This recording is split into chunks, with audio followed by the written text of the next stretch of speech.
When Elena offers a tissue to a heartbroken stranger in an empty chapel, she doesn't realize he's a billionaire groom left at the altar. But what begins as a simple act of kindness quickly turns into something much deeper. If the world will let it. Before we get into the story, comment below where in the world you are watching from today. Helena Porter's feet ached as she walked the busy downtown streets during her lunch break. At 36, she felt much older, worn down by the weight of her 2 jobs and caring for her sick father. The city was too loud today. Cars honking, people shouting into phones. She needed quiet, peace. The old stone chapel near the edge of downtown had always been her refuge. Elena wasn't particularly religious, but there was something about the silence inside those walls that helped her breathe again. She slipped inside, relieved to find it empty as usual. Or so she thought. Elena settled into a back pew, kicked off her worn waitressing shoes, and closed her eyes. That's when she heard it, a quiet sound like someone trying not to cry. She opened her eyes and peered down the aisle. A man sat hunched in the front row. His broad shoulders shook slightly, his hands trembling as they covered his face. He was dressed in what looked like an expensive tuxedo, though his bow tie hung loose around his neck, and the flower pinned to his jacket was crushed. Elena hesitated. She'd come here for solitude, not to comfort a stranger. But something about the man's quiet grief pulled at her. Without thinking too much about it, she reached into her pocket and pulled out a tissue. She had plenty. Keeping tissues handy was second nature when your father was fighting cancer. She stood up and walked quietly down the aisle. The man didn't notice her approach, lost in his pain. Elena cleared her throat softly. "Excuse me," she said. "I thought you might need this." The man looked up, startled. His face was handsome despite being red and puffy from crying. His eyes were a deep blue, now bloodshot, and he looked about 40. He stared at the tissue she offered as if confused by the gesture. "Thank you," he finally said, taking it with a slightly shaking hand. His voice was deep, with the polished accent of someone who had expensive schooling. Elena nodded and turned to leave, but something made her pause. The raw pain in his eyes reminded her of how she'd felt when the doctors first gave her father's diagnosis. "Would you like me to go?" she asked softly. "Or would you like some company?" The man looked at her for a long moment. "You don't know who I am, do you?" Elena shook her head. "Should I?" A bitter smile crossed his face. "Everyone else in this city seems to. Well, I've been working double shifts for months. I barely have time to watch TV or read the news," Elena replied with a small shrug. The man nodded slowly, then gestured to the pew beside him. "I wouldn't mind some company, if you have the time." Elena sat down, keeping a respectful distance. They sat in silence for several minutes. The only sounds were the occasional car passing outside and the man's breathing as it gradually steadied. "I was supposed to get married today," he said suddenly. "Oh," Elena said. "I'm sorry." "Don't be," he replied. "She did me a favor, really." "How so?"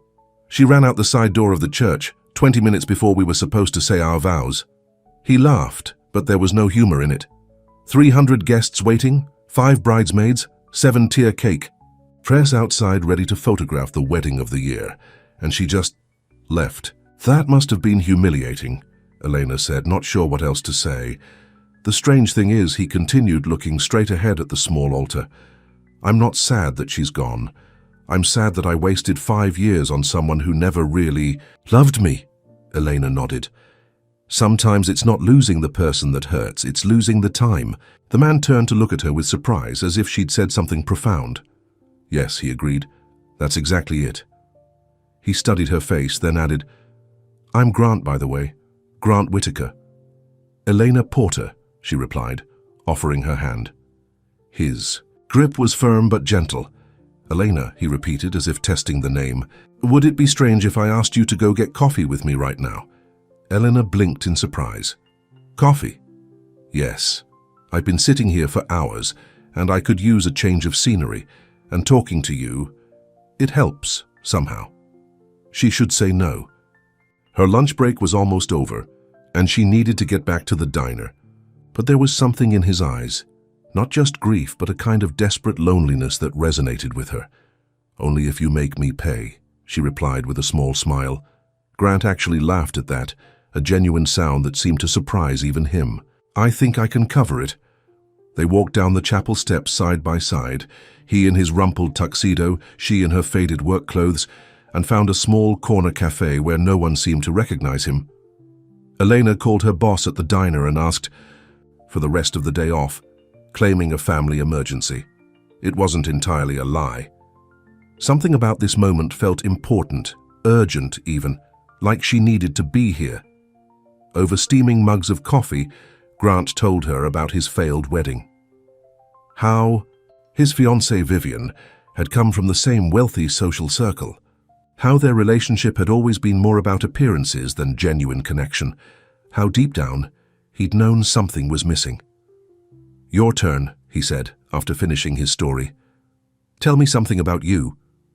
Elena hesitated, then told him about her father's battle with cancer, how she'd moved back home to care for him, how she was working at the diner during the day and bartending at night to cover the medical bills that insurance wouldn't pay. "That must be exhausting," Grant said, his eyes full of genuine concern. "It is," Elena admitted, "but he's my dad. When I was little, he worked 3 jobs to take care of me after my mum left. Now it's my turn." They talked for hours. Grant ordered sandwiches when they got hungry, then more coffee, then dessert. Elena couldn't remember the last time she'd spent an afternoon just talking to someone, without watching the clock or worrying about bills or medication schedules. "You haven't once asked me what I do for a living," Grant noted as they finished their second round of coffee. Elena shrugged. "Does it matter?" "Most people think so. I'm not most people." Grant smiled, a genuine smile that transformed his face. "No, you're certainly not." As the afternoon light began to fade, Elena reluctantly checked her watch. "I should get going. My dad will be wondering where I am, and I need to give him his evening medication." Grant nodded, suddenly looking uncertain. "Could I see you again? Maybe tomorrow?" "I'm working tomorrow," Elena said. "Both jobs." "The day after then?" Elena studied his face. Was this just a rebound for him, a distraction from his humiliation? She couldn't afford to get involved with someone who was clearly dealing with his own drama, especially not someone from a world so different from hers. But there was something in his eyes, a sincerity she hadn't seen in a long time. "I have Wednesday." "Afternoon off," she said finally. Grant's face lit up. "Wednesday it is, same place?" "Actually," Eleanor said, thinking of her father alone in their small apartment, "would you mind if we met at my place instead? My dad has a doctor's appointment in the morning, and he gets tired afterward. I don't like to leave him alone too long." "Of course," Grant said, looking surprised but pleased by the invitation. Elena scribbled her address on a napkin. "Say it's not fancy," she warned. "I don't care about fancy," Grant replied, carefully folding the napkin and putting it in his pocket. "I've had enough of fancy to last a lifetime." They parted ways outside the cafe. Grant hailed a taxi for her, despite her protests insisting on paying the fare. "Thank you," he said before she got in, "for the tissue, for listening, for not asking what went wrong or telling me it was for the best. Sometimes people just need someone to sit beside them," Eleanor replied. "That's all." "No," Grant said quietly, "that's not all. But thank you for pretending it is." As the taxi pulled away, Eleanor watched Grant standing on the sidewalk, still in his wedding tuxedo, looking both lost and found at the same time. She told herself not to read too much into today. He was vulnerable, on what should have been his wedding day. This wasn't the start of anything, but as the city lights began to come on around her, Elena couldn't help but feel that something important had happened in that quiet chapel, something neither of them had been looking for. When she got home, her father was sitting in his favorite chair, a blanket over his thinning legs. "So you're late, Ellie," he said, using his nickname for her. "Everything okay?" Eleanor hung up her coat and smiled. "Yes, Dad. Everything's fine. I just met someone today." "Someone special?" her father asked, his tired eyes showing a spark of interest. "I don't know," Eleanor replied honestly. "But maybe, just maybe." Across town, Grant Whitaker stood in the vast empty penthouse that should have been filled with wedding gifts and congratulatory flowers. His phone had dozens of missed calls and messages from family members, business associates, society friends, all wanting to know what had happened. He ignored them all. Instead, he walked to the window and looked out at the city lights, thinking about a woman with kind eyes who had offered him a tissue when he was at his lowest. A woman who didn't know or care about his name, his money, or his social standing. For the first time in years, maybe even for the first time ever, Grant felt like someone had seen him. Not the Whitaker heir, not the philanthropist, not the eligible bachelor, just him, just Grant. He pulled the napkin with Elena's address from his pocket and looked at her neat handwriting. Wednesday suddenly seemed very far away. Grant pulled out his phone and did something he hadn't done in years. He searched for a local florist that wasn't overpriced or exclusive, the kind of place a regular person might buy flowers. He found one that was still open and placed an order for a simple bouquet to be delivered to Eleanor's address the next day. No card, no message, just flowers. Because sometimes people just need to know they aren't alone.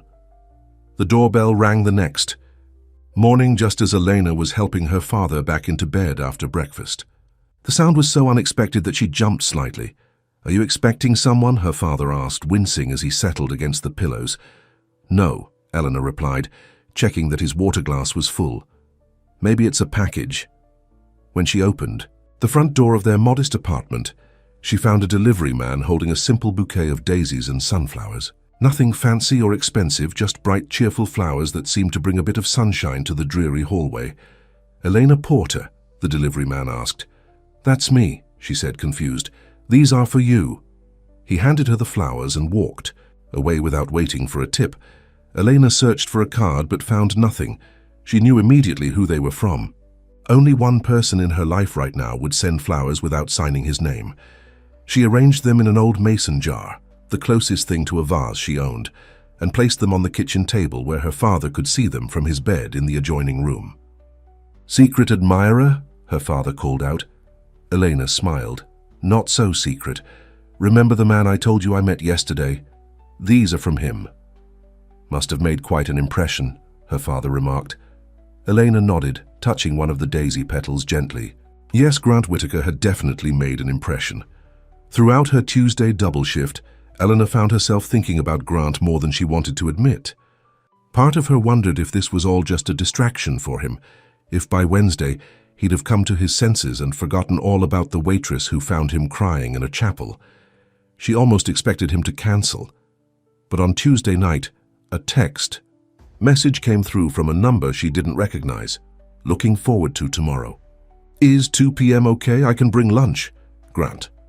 Elena saved his number and replied, "2 p.m. is perfect. Don't worry about lunch. I'll make sandwiches." Then she stared at her phone, wondering what she was getting herself into. Wednesday morning was busy, with her father's doctor appointment. The news wasn't good. The cancer was spreading faster than they'd hoped. The doctor suggested a new treatment that might help, but it wasn't covered by insurance and would cost thousands of dollars they didn't have. Elena fought back tears on the taxi ride home, putting on a brave face for her dad. By the time they got back to the apartment, he was exhausted. She helped him into bed and gave him his medication, which made him drift off to sleep almost immediately. She had just enough time to clean up the small living room and make sandwiches before the doorbell rang at precisely 2 p.m. Grant stood in the hallway looking entirely different from the man in the tuxedo. He wore jeans and a simple blue sweater that matched his eyes. His hair was neatly combed, and he held a small paper bag in one hand. He looked nervous. "Hi," he said with a hesitant smile. "Hi," Elena replied, suddenly feeling self-conscious about the faded jeans and old t-shirt she was wearing. "Come in." Grant entered the small apartment, his eyes taking in the worn furniture, the dated kitchen, and the makeshift bedroom visible through the partially open door where her father slept. If he was surprised by the modest surroundings, he didn't show it. "I know you said not to bring lunch," he said, holding up the paper bag, "but I couldn't come empty-handed. It's just some cookies from that cafe we went to." "Thank you," Elena said, taking the bag. "And thank you for the flowers. They really brightened up the place." Grant looked pleased. You knew they were from me? Who else would they be from? Elena smiled. Let me put these in the kitchen. Have a seat. They settled on the small couch, eating the sandwiches Elena had made. Grant told her about how he'd been avoiding calls from his family and friends, not ready to talk about what had happened at the wedding. The gossip columns are having a field day, he said with a grimace. Apparently Vivian gave an exclusive interview claiming I was controlling and that she escaped the relationship. Elena raised her eyebrows.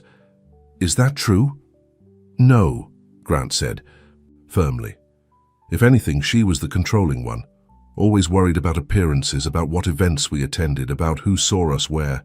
I just went along with it because, he paused, thinking, because it was easier than admitting we had nothing real. Elena nodded. Sometimes it's easier to stay in the wrong relationship than to face being alone. Grant looked at her curiously. You sound like you speak from experience. I was engaged once, Elena admitted. 6 years ago. He left when my dad first got sick. Said he didn't sign up to take care of an old man. I'm sorry, Grant said softly. Elena shrugged. Don't be. Like you said, he did me a favor. If he couldn't handle the tough times, he wasn't the right person anyway. They were interrupted by a sound from the bedroom. Ellie, her father called weakly. Excuse me, Elena said, getting up quickly. She went to check on her father, helping him sit up and bringing him a glass of water. Is your friend here? He asked, his voice frail but his eyes alert. Yes, Dad. His name is Grant. Bring him in. I want to meet the man who sends my daughter flowers. Elena hesitated. Dad, you're tired. I can introduce you another time.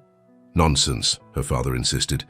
If he's good enough for my Ellie, he's someone I need to meet. Elena sighed and went back to the living room. My dad wants to meet you, she told Grant. You don't have to if you don't want to. I'd like to meet him, Grant said, standing up, if that's okay with you. Elena led him into the small bedroom. Her father looked small and frail in the bed, his once strong frame now thin and weak from illness, but his eyes were sharp as he assessed Grant.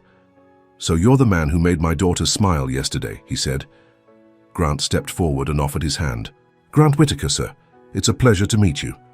Robert Porter, her father replied, shaking Grant's hand with what little strength he had. You look familiar. Have we met? I don't think so, sir, Grant replied. He probably looks familiar. Because his picture's been in the newspapers, Dad, Elena explained. Grant is... She paused, not sure how to describe who he was. I'm the guy who got left at the altar last weekend, Grant filled in with a self-deprecating smile. It made the society pages. Robert's eyes widened with recognition. The Whitaker wedding? That was you? Grant nodded. Well, their loss is Ellie's. Gain, I suppose, Robert said with a weak chuckle. Sit down, young man, tell me about yourself.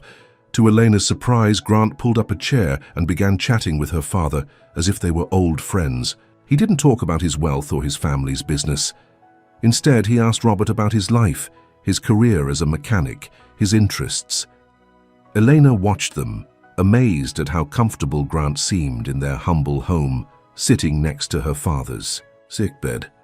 After a while, Robert began to tire, his eyelids drooping. We should let you rest, Dad, Elena said, adjusting his pillows.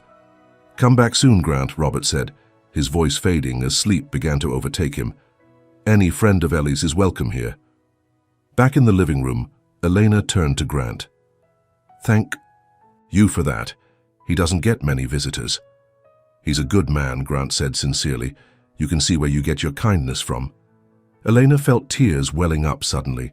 The stress of the doctor's appointment, the worry about money, and now Grant's unexpected warmth toward her father. It was all too much. I'm sorry, she said, wiping at her eyes. It's been a hard day.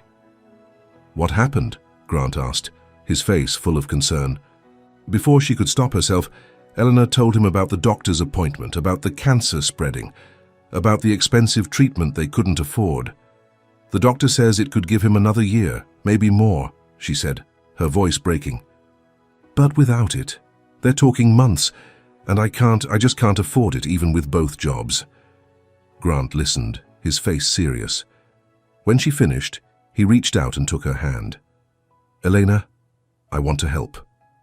She pulled her hand away immediately. "No, that's not why I told you. I don't want your money." "I know that," Grant said gently. "That's one of the things I like most about you. But please let me do this. Not because I'm trying to impress you or because I feel obligated, but because I want to help your father. He deserves that chance." "We barely know each other," Elena protested. "Sometimes you don't need years to know what kind of person someone is," Grant replied. "You knew I needed help in that chapel. You didn't hesitate. Let me do the same for you now." Elena shook her head, torn between pride and desperation. "I can't accept that kind of gift." "Then don't think of it as a gift," Grant suggested. "Think of it as a loan. You can pay me back someday, if that makes you feel better." Elena stared at him, searching his face for any sign of pity or condescension. She found none, only genuine concern. "Why would you do this?" she asked. "Because sitting with you in that chapel was the first real thing I've felt in years," Grant answered honestly. "And because helping your father would make me happier than anything I could buy for myself." Eleanor looked toward her father's room, listening to his labored breathing. Could she really say no to something that might give him more time? "I need to think about it," she finally said. Grant nodded. "Of course, take all the time you need." They spent the rest of the afternoon talking about lighter things, favorite books, childhood memories, silly stories. When it was time for Grant to leave, he stood at the door, looking reluctant to go. "Can I see you again this weekend?" he asked. "I'm working Saturday, but I'm free Sunday afternoon," Elena replied. "Sunday it is," Grant said with a smile. "Maybe we could take your father to the park if he's feeling up to it. Some fresh air might do him good." The thought of Grant spending his Sunday pushing her father's wheelchair around the park made Elena's heart tighten in her chest. He'd like that. After Grant left, Eleanor sat beside her sleeping father, watching his chest rise and fall. She thought about Grant's offer to pay for the treatment. Her pride told her to refuse, but her love for her father told her to accept. Could she really let him go sooner than necessary because she was too proud to accept help? Later that evening, her phone buzzed with a text from Grant. "I meant what I said earlier, no strings, no expectations, just a chance to help someone who deserves it." Elena stared at the message for a long time before finally typing back, "Okay. But it's a loan, I'll pay you back someday." Grant's response came immediately. "Deal, I'll make the arrangements tomorrow. Get some rest, Elena." As she got ready for bed that night, Elena wondered if she was making a mistake. Getting involved with Grant Whitaker would complicate her already complicated life. And what would happen when he inevitably returned to his world of wealth and privilege? Where would that leave her and her father?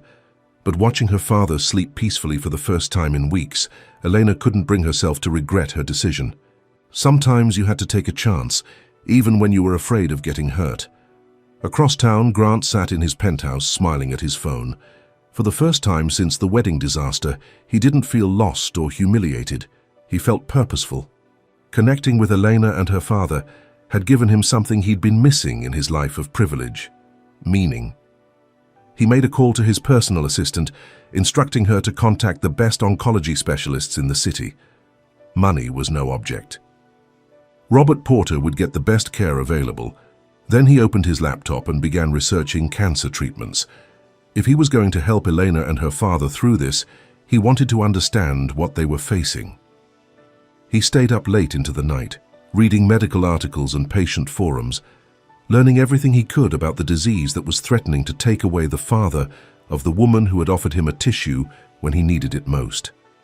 By the time morning came, Grant had a plan, and for the first time in years he felt truly alive. True to his word, Grant arranged everything the very next day. By Friday afternoon, Robert Porter had an appointment with one of the top oncologists in the country.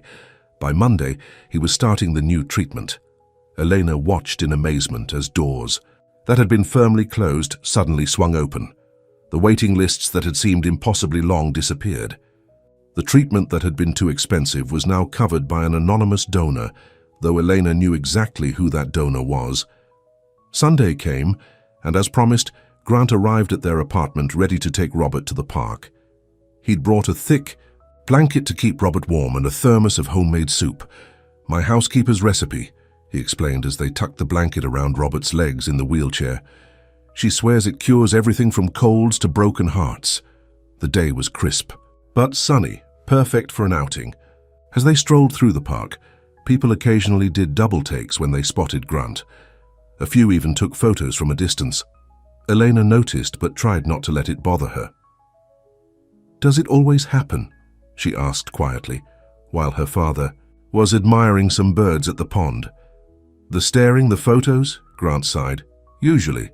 The Whitaker name comes with a certain amount of public interest, and after the wedding fiasco, it's worse than usual." "I didn't realize you were quite so famous," Elena admitted. "Does it bother you?" Grant asked, looking concerned. Elena thought about it. "Not for me, but I don't want my dad's illness to become gossip for strangers." "I understand," Grant said, nodding. "We can be more careful about where we go. Maybe stick to less public places." They found a quiet bench in the sun, and Grant helped move Robert from the wheelchair. The three of them sat together, talking and watching the people pass by. Robert seemed stronger today, his face gaining some color from the fresh air and sunshine. "So, Grant," Robert said, his voice stronger than it had been. "In weeks, Elena tells me you run your family's shipping business." "That's right," Grant replied, though shipping barely describes it anymore. "We have interests in technology, real estate, clean energy. My grandfather and father diversified extensively." "And you?" Robert asked. "What's your passion in all this empire building?" Grant looked thoughtful. "Honestly, I've been so busy doing what was expected of me that I never really stopped to figure that out." "Well, that's no way to live," Robert said bluntly. "A man needs to know what drives him, what makes life worth the trouble." Elena expected Grant to be offended by her father's frankness, but instead he nodded seriously. "You're right," he agreed. "I've been thinking about that a lot lately. The wedding falling apart was a shock, but maybe it was also a wake-up call. Sometimes life has to knock you down before you can stand up properly," Robert said, with the wisdom of someone who had faced his share of hardships. Later, as they were heading back to the apartment, Robert grew tired. Grant insisted on pushing the wheelchair, while Eleanor walked beside them. An older couple passed by, smiling at what appeared to be a devoted family. "What a lovely family you are," the woman commented. None of them corrected her. Back at the apartment, Robert was exhausted but happy. Elena helped him into bed while Grant made tea in the kitchen, as if he'd been doing it for years. "He's a good man, Ellie," Robert said quietly as she adjusted his pillows. "Rich as sin, but still a good man." "I know, Dad," Elena replied, checking his medication schedule. "Don't let your pride get in the way of happiness," her father advised. "I've watched you push people away because you think you don't deserve good things. You do." "It's not that simple," Elena said. "We come from completely different worlds." "Worlds change," Robert said simply. "Hearts don't." In the living room, Grant was looking at the few family photos Elena had displayed on a small shelf. Picked up one showing a younger Robert in work clothes, his arm around a small Elena in a school uniform. "You look so happy," Grant commented when Elena joined him. "We were," she said, taking the photo. "Dad worked so hard to give me a good life after Mum left. He never complained, never made me feel like I was a burden." "He's an extraordinary man," Grant said. "I can see where you get your strength." Elena put the photo back. "He's the strongest person I know. Even now, he worries more about me than himself." Grant turned to face her. "Elena, I want you to know something. What I'm doing for your father, it's not because I expect anything from you, I just want to help." "I know," Elena said softly. "That's what makes you different from most people I've known." Grant's phone buzzed, interrupting the moment. He checked the screen and frowned. "Everything okay?" Elena asked. "It's my brother." Grant sighed. "He wants me to come to a board meeting tomorrow. I've been avoiding the office since the wedding." "You should go," Elena encouraged. "You can't hide forever." "I know," Grant admitted. "I just dread the pitying looks, the whispers." "So give them something else to talk about," Elena suggested.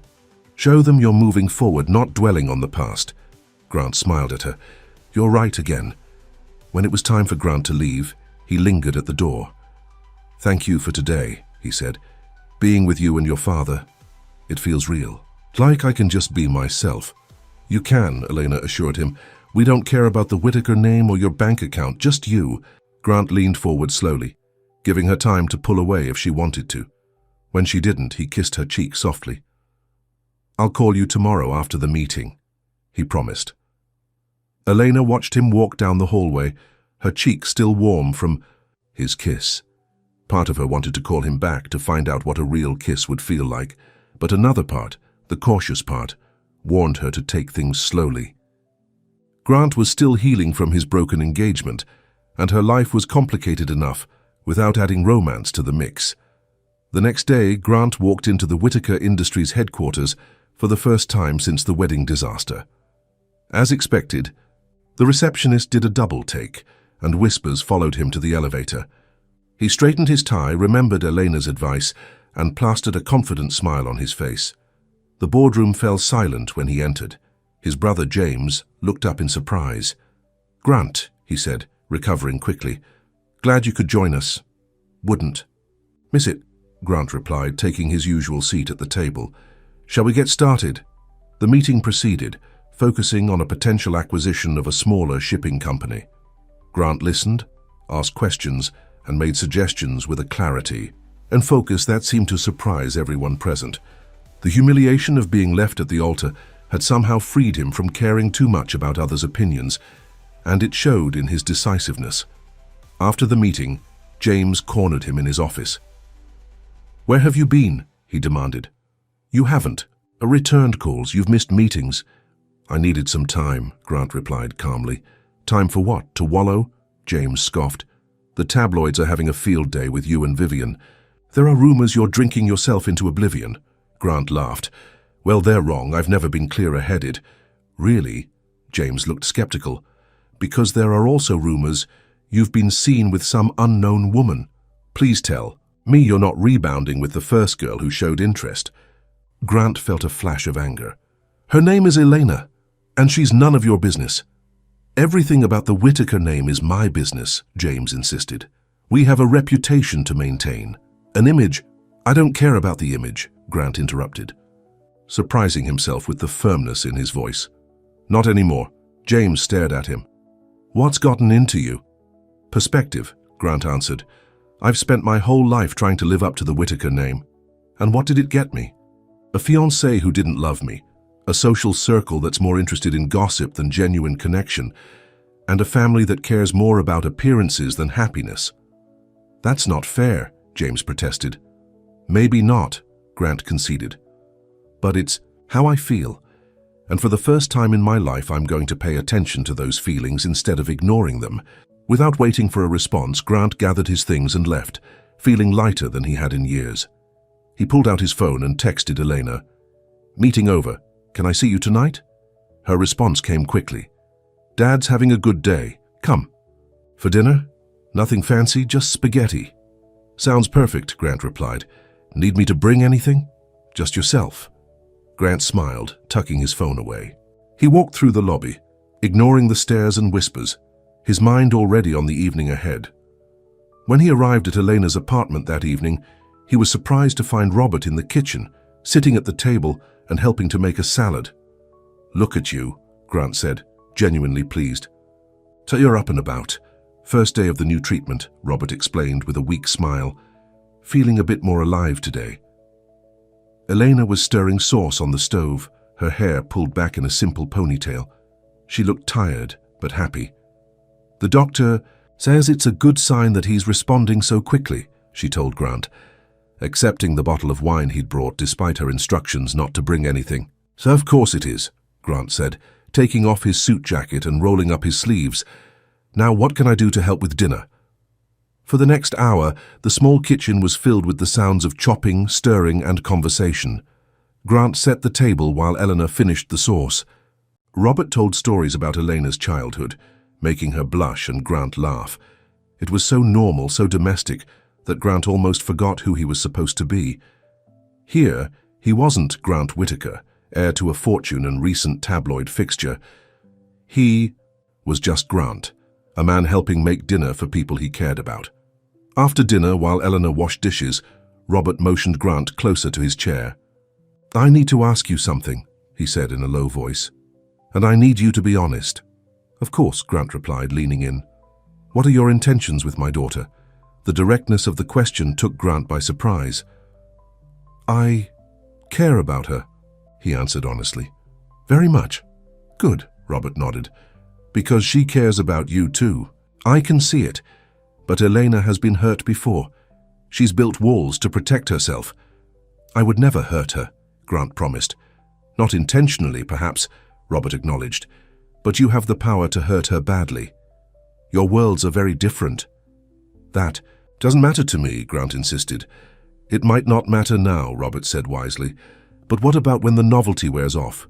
When her 2 jobs and small apartment and sick father become inconvenient to your lifestyle? Grant considered the question seriously. Mr. Porter, I've lived with wealth and privilege my entire life. I've had everything money can buy. But sitting in that chapel, feeling completely alone despite having hundreds of wedding guests waiting for me, that taught me something important.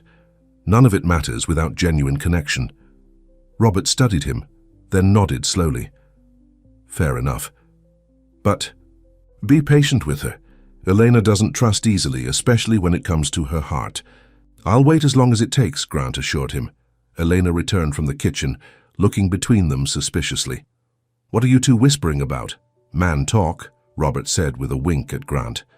Nothing for you to worry about. Elena rolled her eyes but smiled. Dad, it's time for your medication and you need to rest. I know when I'm being dismissed, Robert chuckled, allowing Eleanor to help him to his feet. Good night, Grant. Thanks for the company. Good night, Mr. Porter, Grant replied. I'll see you soon. Once Robert was settled in bed, Elena joined Grant on the small couch in the living room. They sat close together, their shoulders touching. Lightly. He likes you, Elena said. He doesn't like many people these days. I like him too, Grant replied. You're lucky to have each other. Eleanor nodded, sudden tears filling her eyes. I don't know how to thank you for what you've done for him. This treatment, it's already making a difference. You don't need to. Thank me, Grant said softly. Seeing him better, seeing you happier, that's all the thanks I need. Elena turned to face him. Why are you doing all this, Grant? Really? Grant thought carefully before answering. When you found me in that chapel, I was at my lowest point. Not just because of the wedding, but because I realized my entire life felt empty. Meaningful connections, the kind you have with your father, those were missing from my world. He took her hand gently. Being with you, with your father, helping, in whatever way I can, it makes me feel like I'm finally living a real life. Not the one that was planned for me or expected of me, but one that matters. Eleanor's eyes searched his face. Whatever she was looking for, she seemed to find it. Slowly, she leaned forward and pressed her lips to his in a soft, hesitant kiss. Grant responded gently, letting her set the pace, afraid of scaring her away. When she pulled back, her cheeks were flushed. I've been wanting to do that, she admitted, with a small smile. So have I, Grant confessed, since the day in the cafe. They sat together for hours, talking softly about everything and nothing. Grant told her about the board meeting, about standing up to his brother. Elena told him about her dreams of going back to school someday, of becoming a nurse after seeing the care her father had received. It was nearly midnight when Grant reluctantly stood to leave. I should go. You need to rest, and I have another meeting in the morning. At the door, he kissed her again, longer this time, his arms wrapping around her waist as hers circled his neck. When they finally parted, both were breathing faster. Good night, Elena, he whispered. Good night, Grant. As he walked to his car, Grant felt a lightness in his chest that he hadn't experienced in years, maybe ever. The disaster of his wedding day no longer seemed like a tragedy. Instead, it felt like the first step on a path that had led him exactly where he needed to be. He didn't notice the photographer hiding across the street, capturing his exit from Elena's building. He didn't see the flash or hear the click of the camera. He was too caught up in thoughts of Elena's kiss, of Robert's improving health, of the real life he was finally beginning to build. The next morning, Grant was awakened by his phone ringing insistently. It was James, his voice tight with anger. Have you seen the morning papers? He demanded without preamble. No, Grant mumbled, still half asleep. Why? because you're on the front page of the tabloids coming out of some apartment building at midnight. Whittaker airs secret romance is the headline. Grant sat up, suddenly wide awake. What? There's more, James continued grimly. They've identified her, Elena Porter, waitress and bartender, daughter of Robert Porter, mechanic. They've dug up everything, Grant, and they're painting it as your pathetic rebound from Vivian. Grant's heart sank. Eleanor's privacy, the peaceful bubble they had created, it was all about to be shattered, and it was his fault. I have to go, he said, hanging up on James's continued lecturing. He quickly dialed Elena's number, but it went straight to voicemail. He tried again with the same result. Throwing on clothes, he rushed to his car, hoping he could reach her before the reporters did. But as he pulled up to her apartment building, he saw he was already too late. A small crowd of photographers and reporters were gathered outside, cameras, ready. And somewhere inside, Elena and her father were about to discover just how drastically their lives had changed. Elena was just making coffee when her phone started ringing non-stop. First it was her co-worker from the diner, then her neighbor, then people she hadn't spoken to in years. She ignored the calls, confused by the sudden attention. Then came the knock on her door, loud, insistent. She looked through the peephole to see a woman she didn't recognize holding a recorder. Miss Porter, Elena Porter, can we get a comment about your relationship with Grant Whittaker? The woman called through the door. Elena stepped back, her heart pounding. More knocks followed. More voices calling her name from the hallway. She turned on the TV to see what was happening and froze when she saw her own picture on the morning news. It was a grainy shot of her and Grant standing in the doorway of her apartment, kissing. The Whittaker rebound, read the headline crawling across the bottom of the screen. Billionaire's new romance just days after wedding disaster. Ellie, what's going on? Robert called from his bedroom, awakened by the commotion. Nothing, Dad, she replied automatically, turning off the TV. Just some mix-up with the neighbors. She checked her phone and saw missed calls from Grant. Before she could call him back, a text came through. Elena, I'm so sorry, there are reporters outside your building. Don't go out, I'm on my way. Elena peeked through the curtains and saw the crowd gathering on the street below. Cameras, microphones, people shouting up at her windows. Her quiet life had suddenly become public property.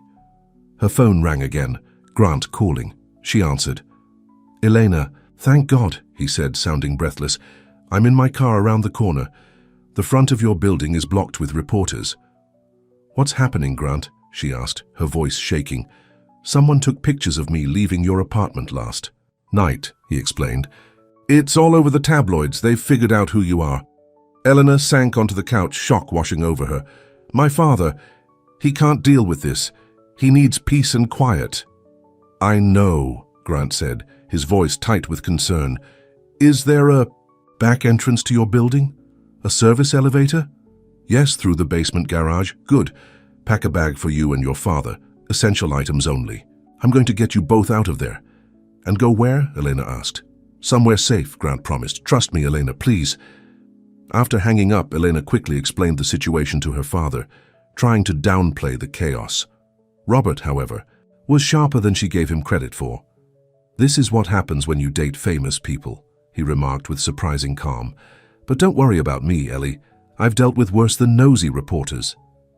Elena packed their medications, some clothes, and essential toiletries into 2 small bags. Her hands were shaking. Just days ago, her biggest worry had been making rent and keeping up with her father's medical appointments. Now she was essentially fleeing her own home. Her phone buzzed with a text from Grant. I'm in the basement garage, north corner. Come. On, Dad, Eleanor said, helping Robert into his wheelchair. Grant's here to pick us up. They took the service elevator down to the basement. Grant was waiting by his car, his face tight with worry. When he saw them, relief washed over his features. Thank you for trusting me, he said, helping Robert into the passenger seat. He stored the wheelchair in the trunk while Eleanor climbed. Into the back. Where are we going? She asked as Grant started the car. My family has a lake house about 2 hours from the city, he explained as they drove up the ramp. It's private, gated. No one will bother us there. As they left the city behind, Eleanor stared out the window, her thoughts racing. In just a few days, her whole life had been turned upside down. She'd gone from anonymous waitress to tabloid headline. And for what? Because she'd fallen for a man who happened to be wealthy and well-known? "I'm sorry," Grant said, catching her eyes in the rearview mirror. "This is all my fault." "It's not your fault," Elena replied automatically. "It is," Grant insisted. "I should have been more careful. I should have known they'd be watching me after the wedding." "You couldn't have known," Robert interjected from the passenger seat. "And hiding is no way to live." Grant glanced at the older man with surprise and gratitude. "Thank you, Mr. Porter, but I still feel responsible for disrupting your lives." They drove in silence for a while, the landscape changing from urban to suburban to rural. Finally, Grant turned onto a private road that wound through thick woods. At the end of the road stood a lake house that was more like a mansion, a sprawling structure of wood and glass overlooking a pristine lake. "This is your idea of a lake house?" Eleanor asked, unable to hide her amazement. Grant looked embarrassed. It's a bit much, I know, but it's private and comfortable." He helped Robert into his wheelchair and guided them inside. The interior was spacious but cozy, with large windows showcasing the lake view. A housekeeper greeted them. Grant had called ahead and showed them to their rooms. Elena helped her father get settled in a ground-floor bedroom with an attached bathroom that had been modified for accessibility. She was touched by Grant's thoughtfulness. He had clearly made arrangements to ensure Robert would be comfortable. "This place is something else," Robert commented as Elena unpacked their medications. "Your young man lives in a different world." "Helly?" "He's not my young man, Dad," Elena protested weakly. "Then what is he?" Robert asked gently. Elena didn't have an answer. Later, she found Grant in the kitchen, talking on his phone. He hung up when he saw her. "Everything okay?" she asked. "That was my assistant," he explained. "The media frenzy is getting worse. Vivian's given another interview, claiming I moved on suspiciously quickly, implying there was something between us before the wedding fell apart." Eleanor felt sick. "That's not true." "Of course it's not," Grant agreed, "but the truth rarely matters in these situations." He ran a hand through his hair in frustration. "I've also heard from my brother. The board is concerned about the company's image. They want me to make a statement, distance myself from the scandal." "Distance yourself from me, you mean?"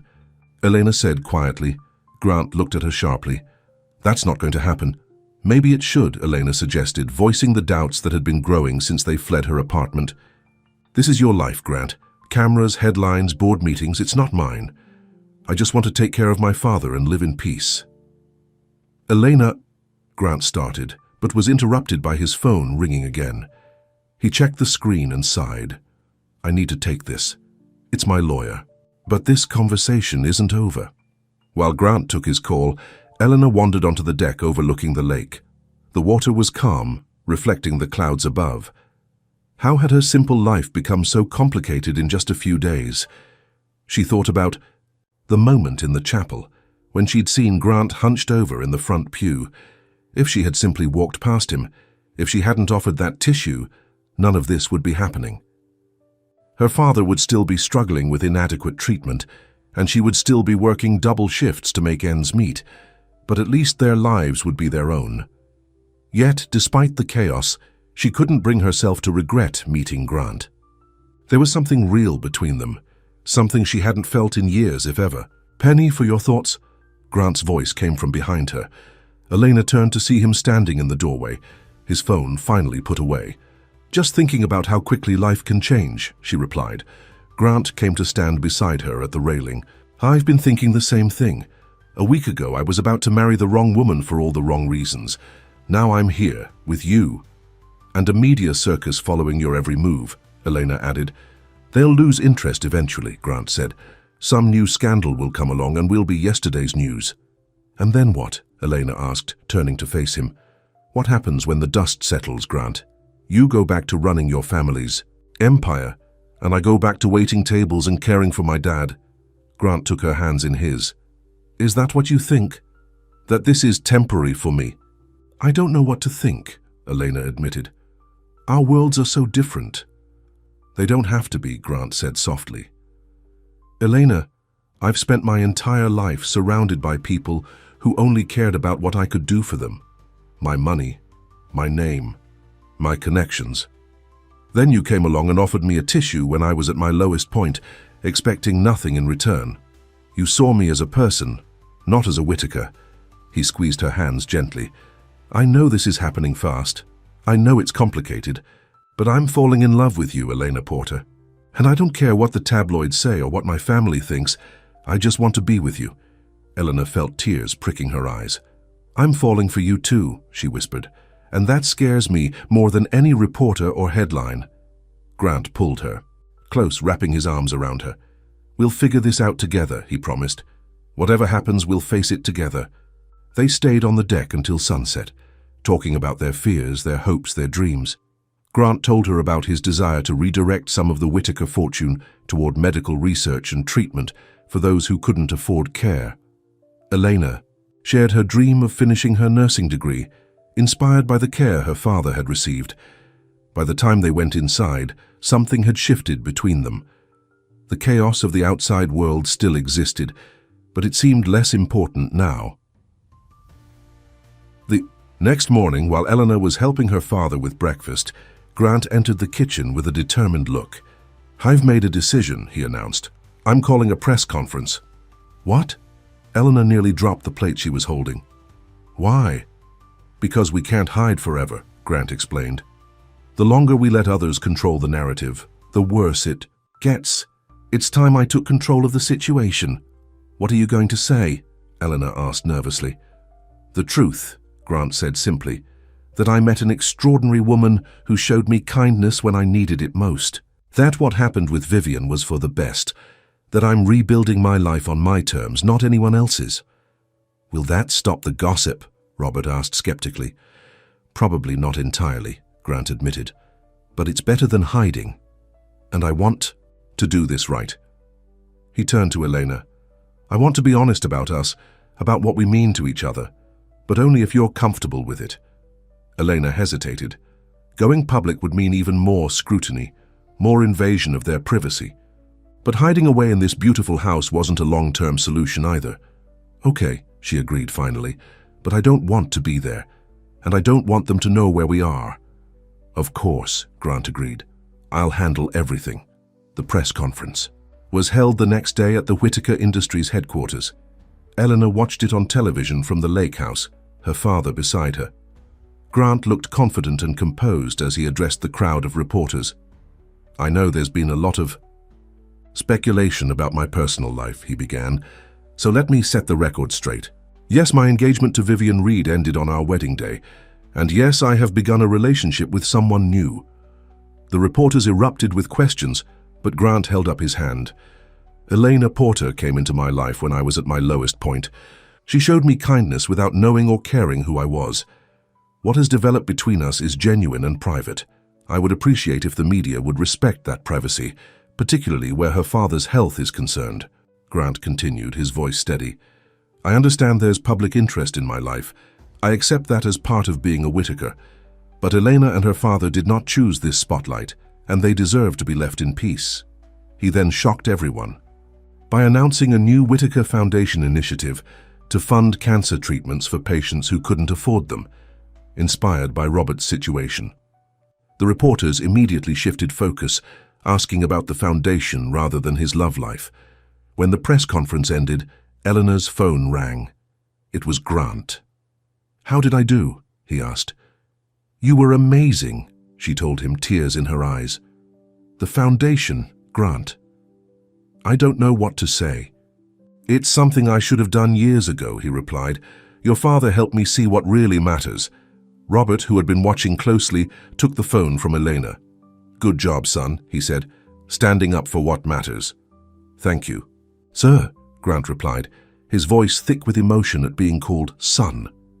In the days that followed, the media frenzy gradually died down. Grant's straightforward approach and the announcement of the foundation had changed the narrative. Instead of a scandalous rebound, the story became one of transformation and purpose.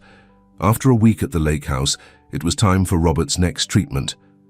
Grant arranged for a private doctor to visit rather than risking a trip to the hospital where reporters might be waiting.